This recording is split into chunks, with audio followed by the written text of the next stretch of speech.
মা ফাতেমা মরণ বেলায় স্বামীকে ডেকে কয় মা ফাতেমা মরণ বেলায় স্বামীকে ডেকে কয় কেঁদো না গো কেঁদো না গো স্বামী আমার বিদায় বেলায় মা ফাতেমা মরণ বেলায় স্বামীকে ডেকে কয় মা ফাতেমা মরণ বেলায় স্বামীকে ডেকে কয় স্বামীকে তিনি বলছেন প্রাণের প্রিয় স্বামীকে তিনি বলছেন কে মা ফাতেমা বলছেন বলি শোনো প্রাণের প্রিয় স্বামী গো আমার স্বামী গো আমার নিজের ঘাতে করবে খবর বলি গো তোমার বলি গো তোমার কেউ না ডাকি কেউ না ডাকি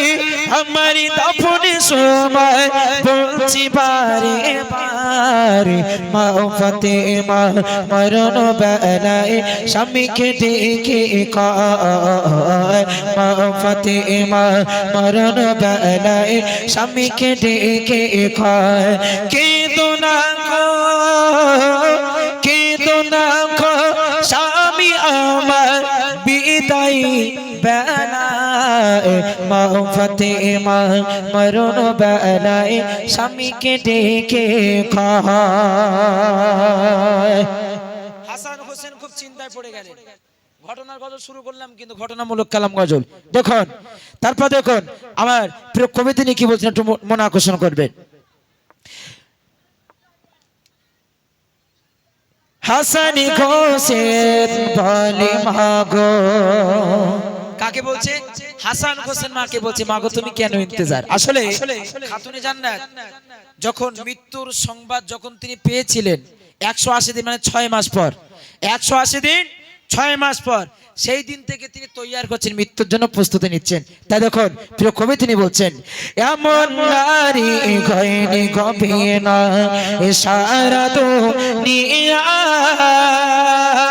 সারা দুনিয়ায় নিজের ঘাতে গোসল করে কাফন পরে না কাফন পরে না হাসানি হোসেন হাসানি হোসেন কেঁদে বলে মাগো মরণের অপেক্ষায় মা ফাতেমা